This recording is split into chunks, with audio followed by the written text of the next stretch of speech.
Hello students, एक बार फिर से मैं आपके सामने हूँ क्लास 11 के बायो के एक नए टॉपिक के साथ जो बायोलॉजिकल क्लासिफिकेशन से रिलेटेड है। और आज हम लोग बात करेंगे किसके बारे में? मोनेरा के बारे में।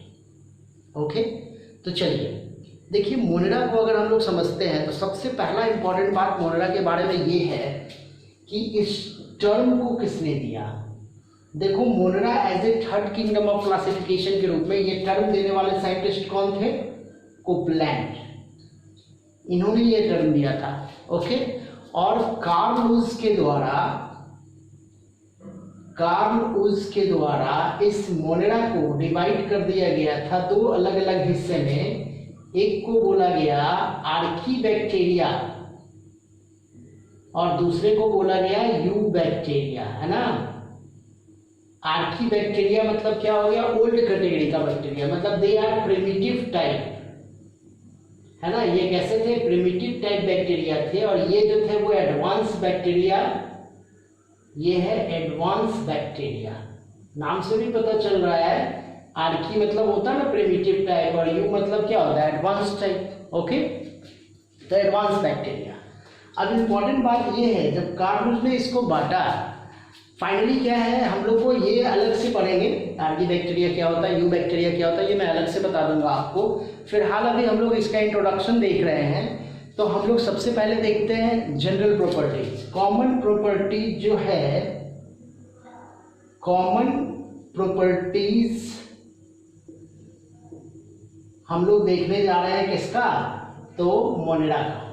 मोनेरा का कॉमन प्रॉपर्टीज क्या होता है? देखो, सबसे पहला प्रॉपर्टीज क्या है? अच्छा, एक बात मैं और बता दूं, जो अगर आप इस वीडियो पे नए हैं तो मैं आपके लिए एक जानकारी दे दूं कि जो मैं क्लास प्रोवाइड कर रहा हूं, या मैं जो भी क्लास आपको प्रोवाइड कर रहा हूं, इस सारे क्लास का PDF फॉर्मेट जो है वो मैंने टेलीग्राम पे भी प्रोवाइड कर दिया है।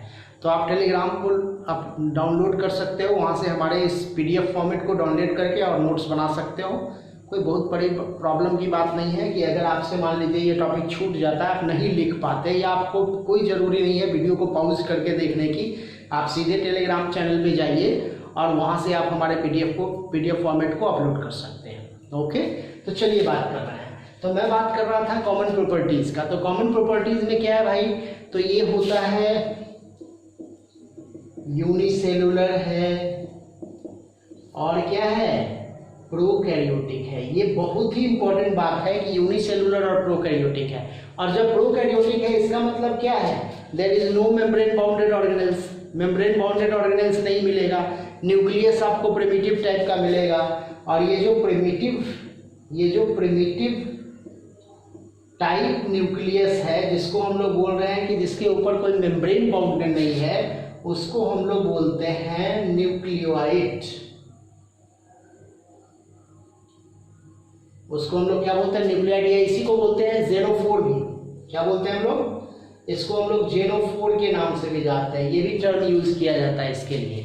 अब अगर हम लोग इसके जेनेटिक मैटर को देखते हैं तो वो आपको मिलेगा, जेनेटिक मैटर आपको क्या मिलेगा? नॉन हिस्टोनिक डबल स्ट्रैंड और सर्कुलर DNA मिलेगा आपको, है ना।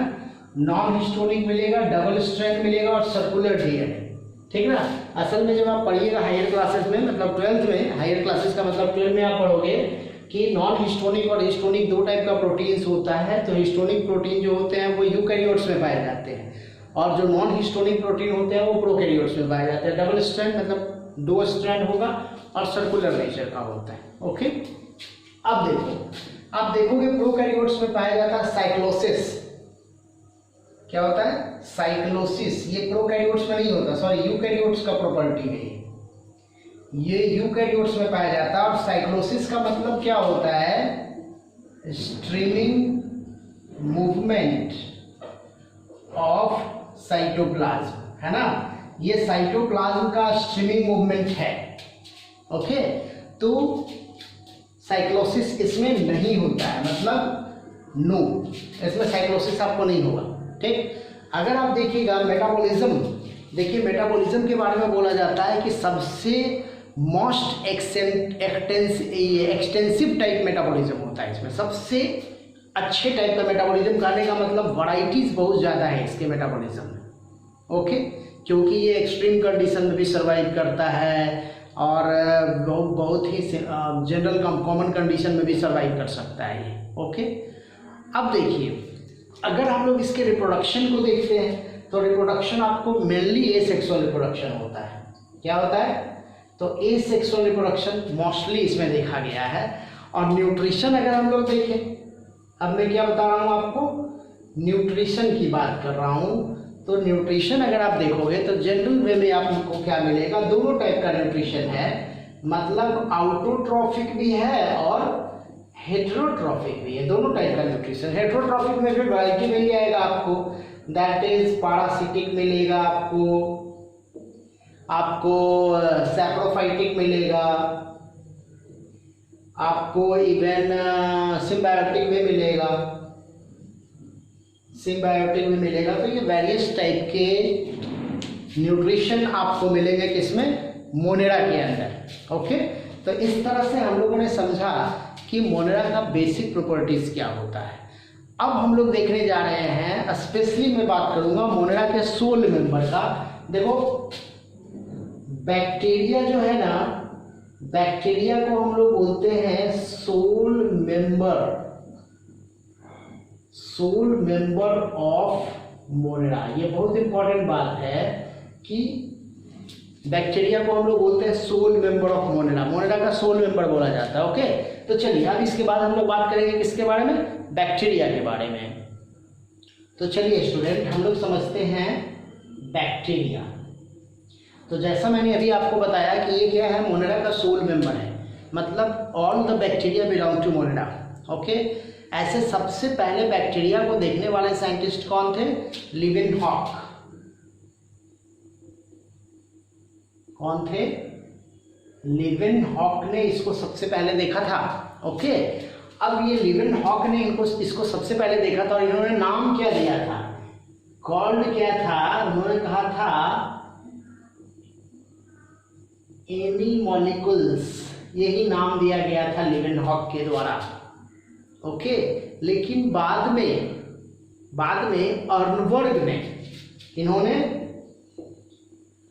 अर्नबर्ग ने इसको कहा बैक्टीरिया।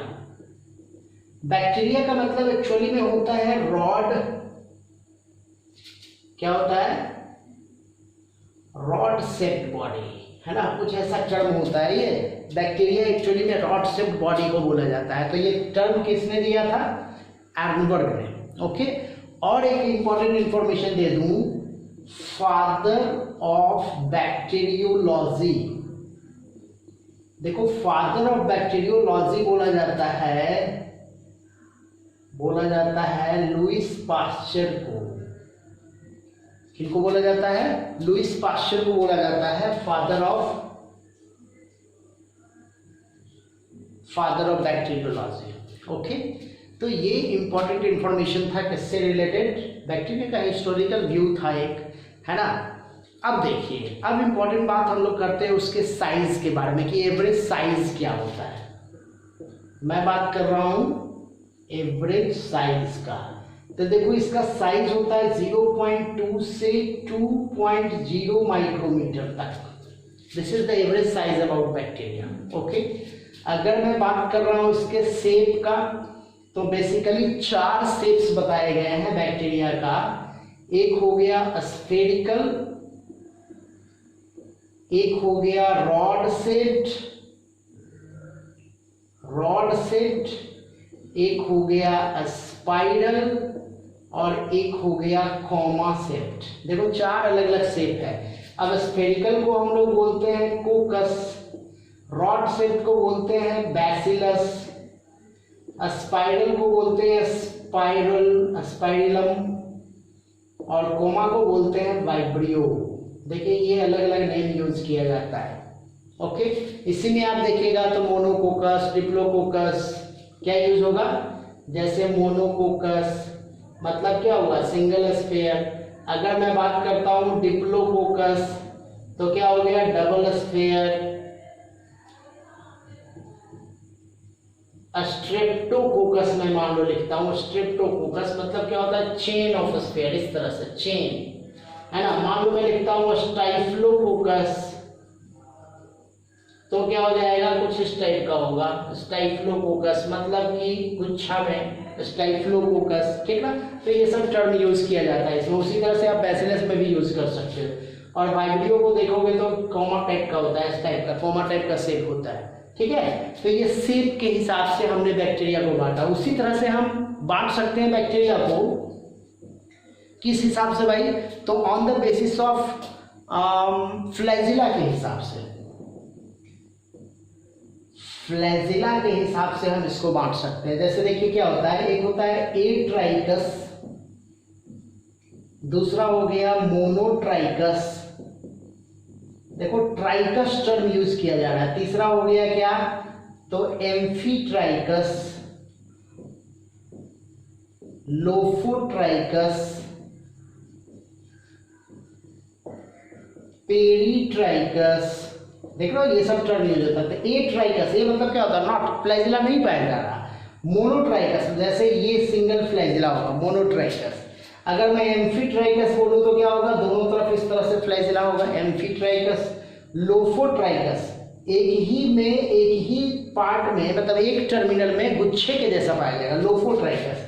अगर पेरीट्राइकस को बोलें तो चारों तरफ पाया जाएगा, इस तरह से पेरीट्राइकस चारों तरफ पाया जाता है। ओके, तो इस तरह से टर्म यूज किया जाता है फ्लैजिला के रिस्पेक्ट में। ओके, तो इस तरह से हम लोगों ने देखा कि क्या शेप हो सकता है और टाइप्स क्या हो सकता है। एक और होता है दैट इज ग्राम पॉजिटिव और ग्राम नेगेटिव, वो मैं अलग से बता दूंगा आपको। तो ये हम लोगों ने देखा। अब हम लोग क्या देखेंगे भाई, शेप देख लिया, साइज देख लिया, अब हम लोग देखेंगे इसके और भी प्रॉपर्टीज का, स्ट्रक्चर्स देखेंगे और बाकी सब प्रॉपर्टीज को देखेंगे। ओके, तो चलिए बच्चों हम लोग अब देखते हैं इसके बेसिक स्ट्रक्चर्स के बारे में। बेसिक स्ट्रक्चर, अब देखो एक बैक्टीरिया को अगर मैं बेसिकली बनाऊं तो कुछ इस टाइप का स्ट्रक्चर होता है बैक्टीरिया का।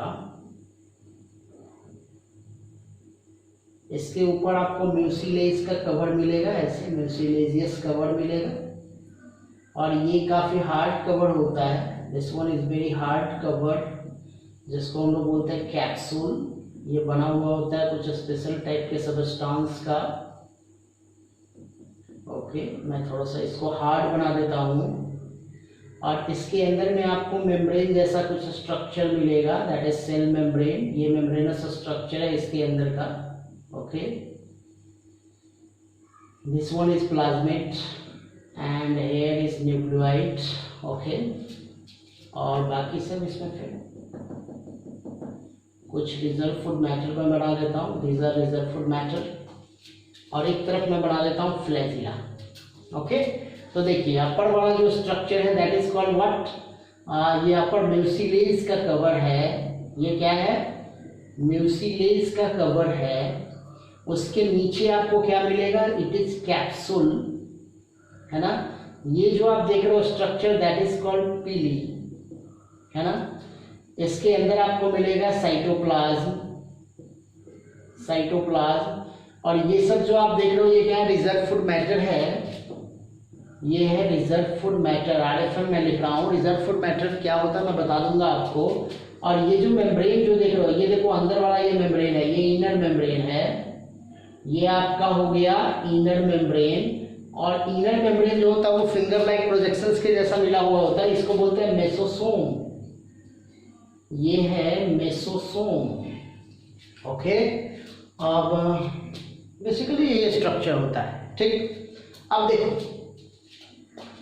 कैप्सूल, एक्चुअली में अगर हम लोग कैप्सूल को देखें तो इसमें पाया जाता है सेल वॉल, और सेल वॉल बना हुआ होता है एक स्पेशल टाइप के सब्सटेंस का, दैट इज कॉल्ड पेप्टिडोग्लाइकैन।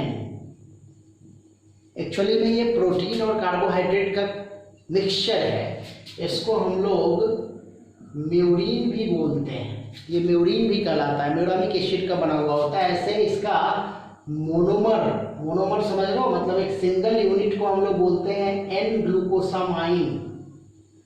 क्या होता है, एन ग्लूकोसामाइन का बना हुआ होता है ये पेप्टिडोग्लाइकॉन। ओके, अब देखिए इसके बाद आपको क्या मिलेगा, सेल मेम्ब्रेन। अंदर में देखिए सेल मेम्ब्रेन मिलेगा। तो सेल मेम्ब्रेन जो होता है ना वो मॉडिफाइड करता है किसी एक पर्टिकुलर एरिया में, सब जगह नहीं, किसी एक पर्टिकुलर एरिया में मॉडिफाइड कर गया है। किसमें? तो मेसोसोम में। किसमें मॉडिफाइड कर गया है? मेसोसोम में। ये एक्चुअली में फिंगर लाइक प्रोजेक्शन टाइप का होता है जो अंदर की तरफ निकला हुआ रहता है। और ये इसके बारे में कहा जाता है कि ये रेस्पिरेटरी एंजाइम कंसिस्ट करता है, इक्विवेलेंट टू माइटोकॉन्ड्रिया होता है। मैं लिख देता हूं, इक्विवेलेंट टू क्या है ये? माइटोकॉन्ड्रिया, है ना, मतलब रेस्पिरेशन में हेल्प करता है। कहीं ना कहीं इसका पर्पस रेस्पिरेशन के जैसा है। देखो एक और मैं इंफॉर्मेशन दे दूं, एक टर्म यूज होता है इपीसोम। बैक्टीरिया में ये टर्म यूज होता है इपीसोम। देखो इपीसोम क्या हुआ कि जब मेसोसोम जो है ना वो न्यूक्लियाइड के साथ मैच करे, मतलब association of mesosome with nuclide, है ना, न्यूक्लियाइड के साथ जब मेसोसोम का एसोसिएशन होता है ना, दैट इज कॉल्ड इपीसोम। जब एक बैक्टीरिया में आप देखिएगा कंजुगेशन होगा, जब उसमें सेक्सुअल रिप्रोडक्शन टाइप का एक बिहेवियर होता है, दैट इज कॉल्ड कंजुगेशन। तो जब कंजुगेशन होता है ना तब ऐसा कुछ होता है। ओके, अब अगर मैं बात करता हूँ रिजर्व फूड मैटर का, तो रिजर्व फूड मैटर में आपको क्या मिलेगा? तो इसमें आपको लिपिड पार्टिकल्स मिल सकते हैं, फैट ग्लोबुल्स जिसको बोलते हैं हम लोग। आपको इसमें स्टार्च भी मिलेगा, ये बैक्टीरिया के ऊपर डिपेंड करता है, स्टार्च भी मिल सकता है। मैं ETC कर देता हूँ, और भी कुछ पार्टिकल्स मिलते हैं इसमें। तो ओके, तो ये हो गया आपको क्या क्या हम लोगों ने समझा? म्यूसिलेज कवर कैप्सूल समझ लिया था। पीली क्या होता है? पीली अटैचमेंट के लिए होता है। पीली क्या होता है?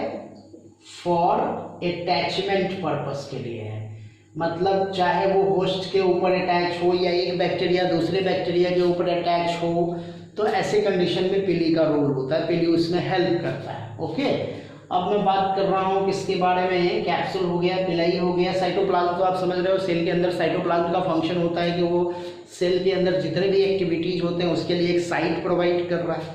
ओके, तो RFM हो गया, ये सब हम लोग समझ गए। अब एक और इम्पॉर्टेंट बात क्या है, दैट इज प्लाज्मिड। इसके बारे में हम लोग बात करते हैं। देखिए ये जो है ना, ये क्या है? ये है प्लाज्मिड। काफी इंपॉर्टेंट माना जाता है बैक्टीरिया का ये पार्ट। मैं बता रहा हूं आपको प्लाज्मिड के बारे में। देखिए प्लाज्मिड क्या चीज होता है। देखो प्लाज्मिड जो है ना वो एक्स्ट्रा जेनेटिक मैटर होता है इसके अंदर। ये क्या है?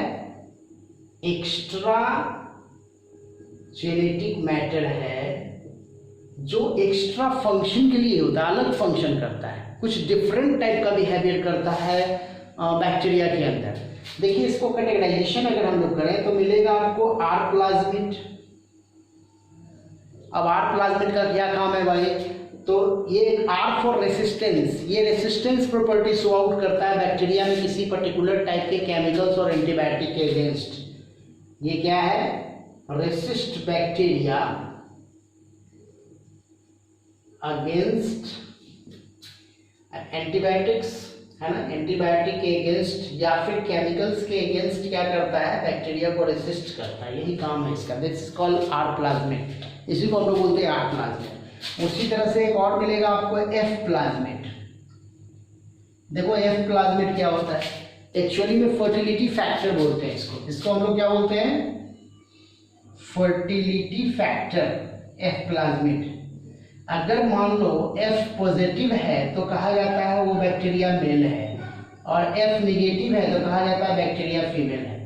मतलब इसके आधार पर आप बैक्टीरिया को कैटेगराइज कर सकते हो। This is called F plasmid. Next अगर आप देखें तो एक आपको मिलेगा कॉल प्लाज्मिड। क्या मिलेगा? ये कॉल्सिसीन प्लाज्मिड है, मतलब सेल डिवीजन में हेल्प करता है। लिख देते हैं हम, help in cell division. Basically और भी काम है इसका, लेकिन सेल डिवीजन में भी इसका रोल होता है। तो इस तरह से हम लोगों ने देखा कि एक बैक्टीरिया के अंदर कौन से स्ट्रक्चर्स होते हैं और उसके क्या क्या फंक्शन है। ओके, अब इसके बाद जो हम लोग देखने जा रहे हैं वो हम लोग देखने जा रहे हैं उसके एक्टिविटीज़ के बारे में, मतलब न्यूट्रिशन देखेंगे हम लोग, उसके अलग बिहेवियर के बारे में देखेंगे। ओके,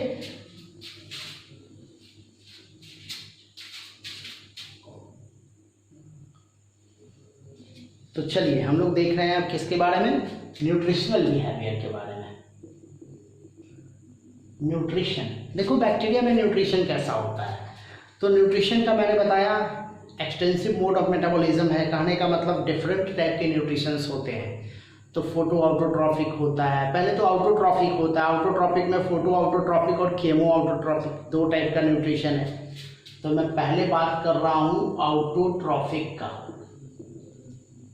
अब ऑटोट्रॉफिक में क्या हो जाएगा, पहले हम लोग बात करेंगे फोटो ऑटोट्रॉफिक। अब देखो ये फोटो ऑटोट्रॉफिक क्या चीज होता है। देखो फोटो मतलब क्या हुआ, लाइट, मतलब लाइट के प्रेजेंस में ऑटोट्रॉफिज्म शो करेगा, मतलब अपना फूड खुद बनाएगा।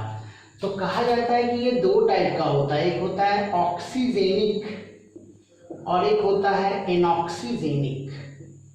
देखो ऑक्सीजेनिक का मतलब क्या हुआ, प्रोड्यूस ऑक्सीजन, ये ऑक्सीजन प्रोड्यूस करेगा, जबकि इसके बारे में कहेंगे नॉट प्रोड्यूस ऑक्सीजन, ये ऑक्सीजन प्रोड्यूस नहीं करेगा अकॉर्डिंग टू बाई प्रोडक्ट। क्योंकि फोटोसिंथेसिस करेगा तो ऑक्सीजन होना चाहिए, तो ये ऐसा बैक्टीरिया है जो ऑक्सीजन प्रोड्यूस नहीं करता है। ओके, अब ऑक्सीजेनिक में क्या होता है, देखो ऑक्सीजेनिक हो या इनऑक्सीजेनिक हो, उसमें बैक्टीरियोक्लोरोफिल जरूर पाया जाता है। क्या पाया जाता है, बैक्टीरियोक्लोरोफिल, या फिर एक और होता है दैट इज कॉल्ड बैक्टीरियोवर्डिन। ठीक ना, ये पिगमेंट्स हैं जो फोटोसिंथेसिस में हेल्प करते हैं इसको। तो पिगमेंट्स जब हेल्प करेगा इसको, तो एग्जाम्पल क्या होगा, अगर मान लो ऑक्सीजेनिक को बोलते हैं तो उसका एग्जाम्पल क्या होगा, तो इसका एग्जाम्पल जैसे है रोडोस्पाइरुलम,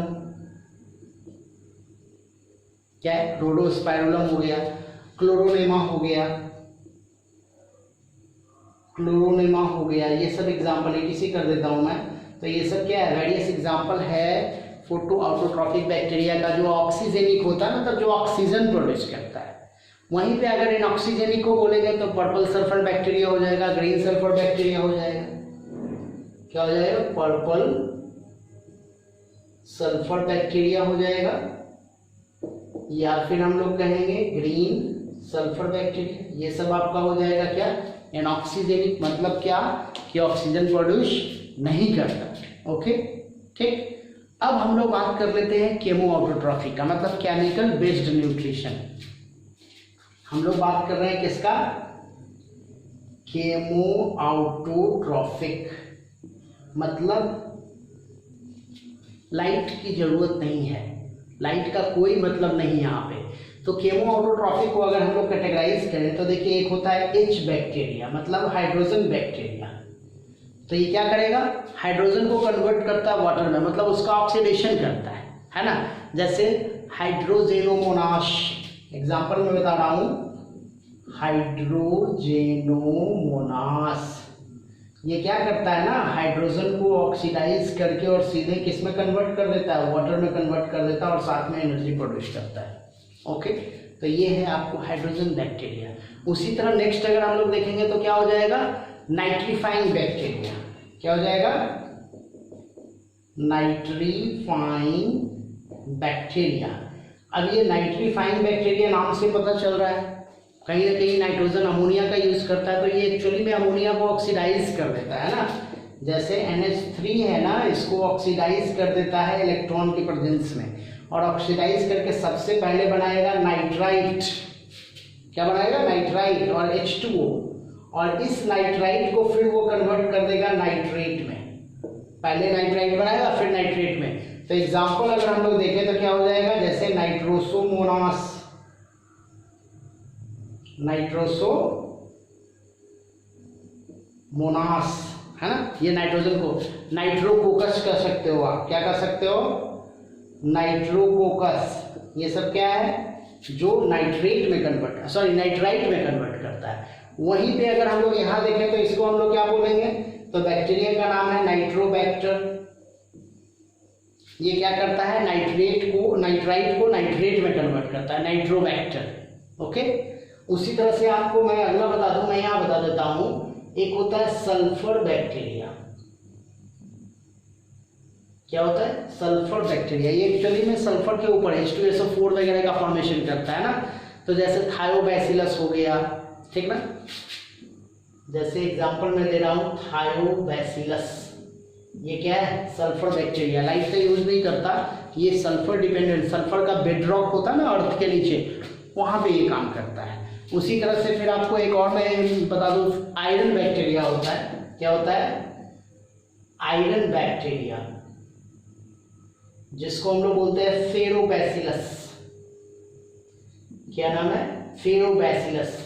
तो ये सब डिफरेंट टाइप के बैक्टीरिया हैं जिनका मोड ऑफ न्यूट्रिशन अलग अलग होता है ना। मतलब डिफरेंट मोड ऑफ न्यूट्रिशन के हिसाब से, ऑटोट्रॉफिक मोड ऑफ न्यूट्रिशन के हिसाब से इसको कैटेगराइज किया गया है। अब हम लोग बात कर लेंगे कुछ हेटेरोट्रॉफिक बैक्टीरिया का और उसके वेरियस एक्टिविटीज का।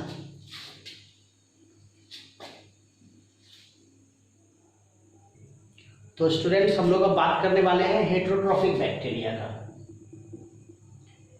हेटेरोट्रॉफिक मतलब कि अलग अलग टाइप का मोड ऑफ न्यूट्रिशन, है ना। जैसे मान लो सबसे पहले हम लोग बात करते हैं किसका, तो सैप्रोफाइटिक का। बहुत आसान है, मतलब डेड और डिकेड बॉडी पे अपना लाइफ गुजारेगा, है ना।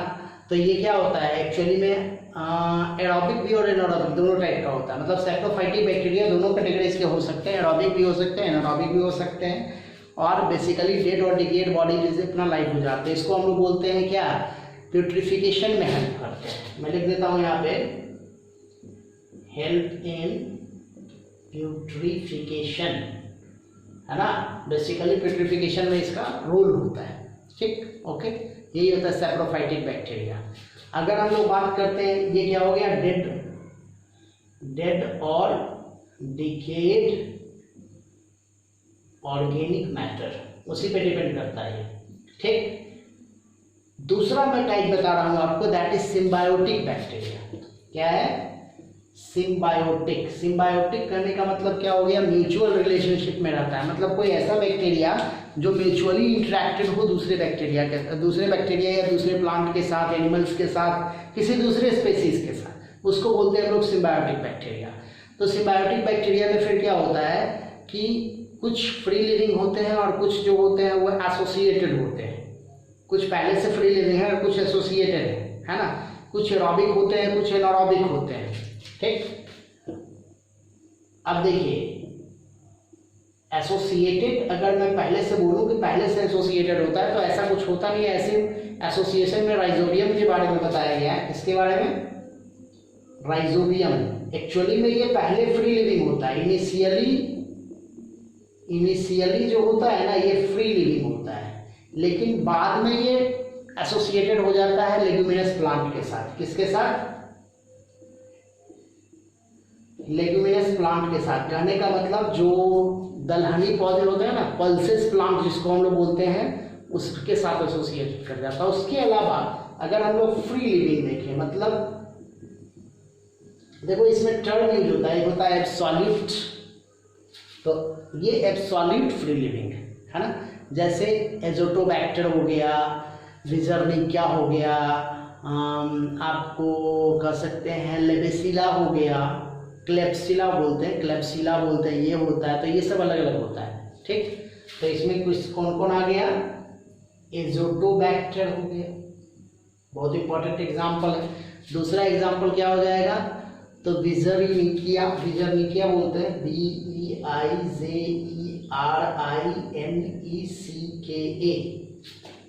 ओके, NEKI, विजर्निकिया हो गया, ओके।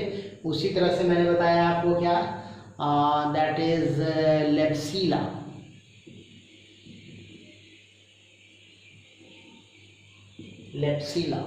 ठीक। तो SIE लेप्सिला, ठीक। तो ये सब क्या है, फ्री लिविंग एरोबिक, क्या है, एरोबिक है। एक और बैक्टीरिया होता है, दैट इज क्लोस्ट्रीडियम पास्टुरिनियम।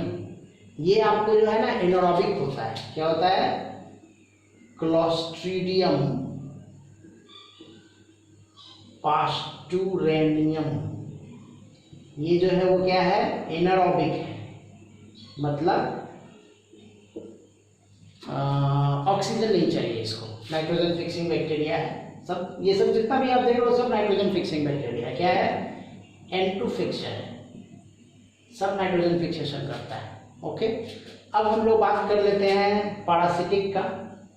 आसान है, पैरासिटिक करने का मतलब क्या होता है कि जो डिजीज काउज करता है ना, तो एनिमल में भी डिजीज काउज करता है, प्लांट में भी डिजीज काउज करता है। स्पेशली कुछ डिजीज मैं बता दूं आपको, जैसे कॉलेरा हो गया, टाइफाइड हो गया, एंथ्रैक्स हो गया,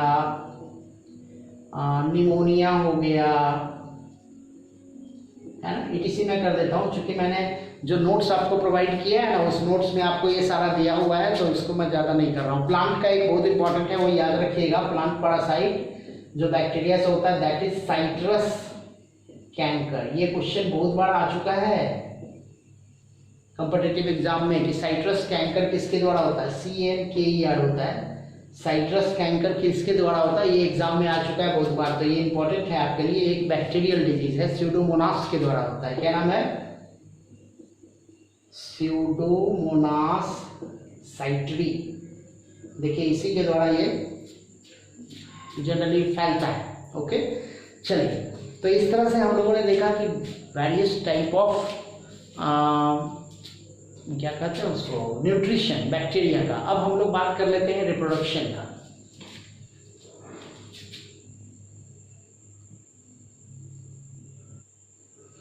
तो चलिए बच्चों, हम लोग देखेंगे अब क्या, रिप्रोडक्शन। देखो बैक्टीरिया में रिप्रोडक्शन का मोड जो होता है मोस्टली एसेक्सुअल ही होता है। और एसेक्सुअल में आपको क्या मिलेगा, तो मिलेगा बाइनरी फिजन। बहुत आसान है, आप समझते होंगे बाइनरी फिजन को। क्या होता है इसमें कि पहले कैरियोकाइनेसिस होता है, तब साइटोकाइनेसिस होता है। क्या होता है? कैरियोकाइनेसिस, और फिर क्या होता है? साइटोकाइनेसिस, है ना। कैरियोकाइनेसिस कहने का मतलब क्या होता है? कैरियो का मतलब क्या है? कैरियो का मतलब क्या है? न्यूक्लियस। और काइनेसिस का मतलब क्या हो गया? डिवीजन। मतलब सबसे पहले न्यूक्लियस डिवाइड करता है। जैसे मान लो ये एक बैक्टीरिया है और ये इसका न्यूक्लियर मटेरियल है। न्यूक्लियस तो होता नहीं है, न्यूक्लियर मटेरियल होता है। तो न्यूक्लियर मटेरियल सबसे पहले क्या होगा? इलोंगेट हो जाएगा, मतलब कुछ इस टाइप का हो जाएगा। फिर धीरे धीरे क्या करेगा, ये बैक्टीरिया इस तरह से ऐसे डिवाइड करना शुरू करेगा, इस तरह से। ये बैक्टीरिया में इस तरह से डिवीजन शुरू हो जाएगा और न्यूक्लियर मटेरियल इस तरह से इलोंगेट कर जाएगा। और फाइनली आप देखोगे 2 बैक्टीरियल डॉटर सेल्स आपको मिलेंगे along with nuclear material. So this is called binary fission, है ना, यही होता है। ओके, बहुत सिंपल चीज है। दूसरी कंडीशन को हम लोग बोलते हैं that is called endospore formation. क्या होता है? Endospore formation. देखो इंडोस्पोर फॉर्मेशन क्या चीज है, एक्चुअली में ये अनफेवरेबल कंडीशन में होता है। कब होता है? अनफेवरेबल कंडीशन में ये इंडोस्पोर का फॉर्मेशन होता है। अनफेवरेबल कंडीशन में क्या होता है? इसके ऊपर एक सिस्ट का फॉर्मेशन कर जाता है, इस तरह से ऐसे सिस्ट बन जाएगा, काफी हार्ड सिस्ट बनता है ये, और अंदर में बैक्टीरिया रहता है। ओके, ये सिस्ट एक्चुअली में, इस सिस्ट के अंदर आपको बेसिकली 2 टाइप के मटेरियल्स ज्यादा मिलेंगे। आपको इसमें मिलेगा कैल्शियम आयन, ओके, और क्या मिलेगा? डीपीकोलिनिक एसिड। डीपीकोलिनिक एसिड, देखिए यही दोनों चीज का बना हुआ होता है ये। ओके, कैल्शियम आयन और क्या?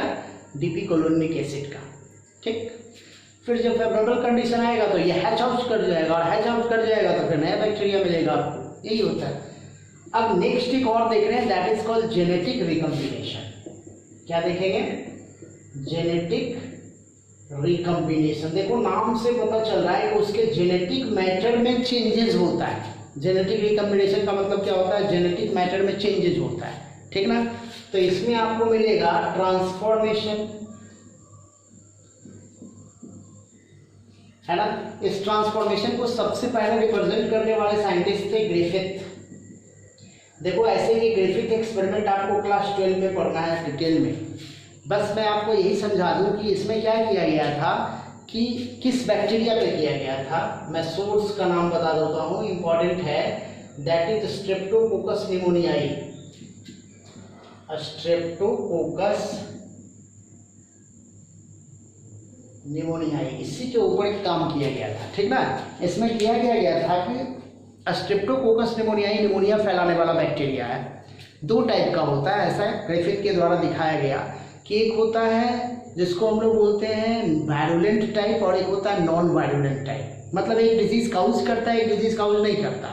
तो वायरुलेंट टाइप और नॉन वायरुलेंट टाइप को जब एक दूसरे के साथ एसोसिएट किया गया एक होस्ट के अंदर आफ्टर द हीट ट्रीटमेंट के बाद किया गया था। ये डिटेल पढ़िएगा आप क्लास 12 में। तो हीट ट्रीटमेंट के बाद जब दोनों को एक साथ रखा गया ना, तो ऐसा पाया गया कि नॉन वायरुलेंट टाइप जो है ना वो वायरुलेंट में कन्वर्ट कर गया। मतलब जो बैक्टीरिया डिजीज काउज नहीं करता था वो डिजीज काउज करने वाला बैक्टीरिया बन गया। इसका मतलब क्या हुआ, उसमें ट्रांसफॉर्मेशन हुआ, वो बैक्टीरिया में ट्रांसफॉर्मेशन हुआ है कि वो नॉन वायरुलेंट से वायरुलेंट बन गया। ओके, क्लियर है। नेक्स्ट जो इसी में हम लोग को देखना है दैट इज कॉल्ड कंजुगेशन। आसान है। कंजुगेशन में क्या होता है, ये दो बैक्टीरिया आते हैं एक दूसरे के साथ। ओके, एक को बोलते हैं F पॉजिटिव और एक को बोलते हैं F नेगेटिव। मतलब एक में फर्टिलिटी फैक्टर है, एक में फर्टिलिटी फैक्टर नहीं है। अब क्या होगा, ये दोनों बैक्टीरिया के बीच में एक कंजुगेशन ट्यूब डेवलप कर जाएगा इस तरह से, ऐसे। और इसमें मान लो वो फर्टिलिटी फैक्टर है, इसमें नहीं है। F पॉजिटिव में फर्टिलिटी फैक्टर है, ये है हमारा F पॉजिटिव और ये है F नेगेटिव। तो क्या होगा ना, ये क्या होगा, इसमें डुप्लीकेशन होगा। मतलब F पॉजिटिव जो होगा ये क्या करेगा, डुप्लीकेट करेगा अपना, मतलब ये प्लाज्मिड डुप्लीकेट करेगा और डुप्लीकेट करके इसके अंदर भी क्या कर देगा, इसको F पॉजिटिव कर देगा। तो फाइनली क्या होगा, ये दोनों बैक्टीरिया जो होगा वो क्या हो गया, F पॉजिटिव हो गया। मतलब F नेगेटिव से हो गया F positive. This is called conjugation. तो ये भी तो जेनेटिक ट्रांसफॉर्मेशन हुआ ना। पहले ये F पॉजिटिव था, अब देखो दोनों F पॉजिटिव है, तो ट्रांसफॉर्मेशन हुआ है ना। तो इसको बोलते हैं जेनेटिक रिकॉम्बिनेशन। अब इसी में एक और आता है दैट इज कॉल्ड ट्रांसडक्शन। ये भी जेनेटिक रिकॉम्बिनेशन होता है with the help of viruses, bacteriophage के द्वारा होता है। तो मैं लिख देता हूं genetic recombination with the help of bacteriophage, है ना। एक वायरस है, बैक्टीरियोफेज एक वायरस है, आपको पता होना चाहिए। तो इस वायरस की वजह से एक बैक्टीरिया जो होता है वो कन्वर्ट कर जाता है, उसका जेनेटिकल चेंजेज हो जाता है, ठीक ना। ऐसे एक और चीज मैं बता दूं, कंजुगेशन को किसने डिफाइन किया था सबसे पहले, तो लीडरबर्ग और टैटम। लीडरबर्ग और किसने था, टैटम। ये दो साइंटिस्ट ने इसको सबसे पहले दिखाया था। ओके, और अगर हम लोग देखते हैं ट्रांसडक्शन को, तो यहां भी लीडरबर्ग का नाम आता है और प्लस जिंडर। ओके, ये दो साइंटिस्ट ने इसको सबसे पहले रिप्रेजेंट किया था, ठीक। अब हम लोग फाइनली बात कर लेते हैं एक और टॉपिक के बारे में, that is economic importances of bacteria. हम लोग ये देख लेते हैं, बड़ा आसान टॉपिक है, बहुत ही छोटा टॉपिक है, इकोनॉमिक इंपॉर्टेंसेस ऑफ बैक्टीरिया। मैं यहाँ बता देता हूँ आपको। देखिए, इकोनॉमिक इंपॉर्टेंसेस ऑफ बैक्टीरिया बड़ा आसान चीज है। क्या भाई, तो फर्टिलिटी ऑफ सॉइल, है ना, सॉइल के फर्टिलिटी को बढ़ाता है, आपको पता है। नाइट्रोजन फिक्सिंग बैक्टीरिया ऐसा करता है। ये डिकम्पोजर के जैसा भी एक्ट करता है, जो इकोसिस्टम के जो डेड प्रोडक्ट्स होते हैं लिविंग बॉडीज के द्वारा, उसको डिकम्पोज करने में हेल्प करता है, ठीक।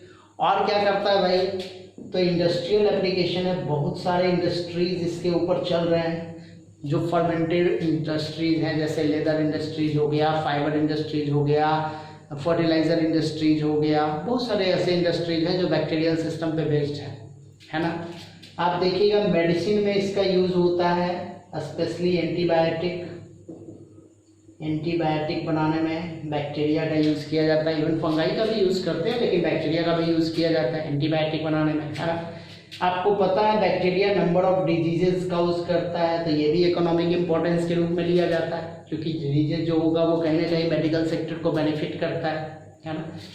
आप देखिएगा बायोटेक्नोलॉजी का बहुत सारा रिसर्च बैक्टीरिया पे होता है, तो मैं लिख सकता हूँ रिसर्चेज इन बायोटेक, है ना।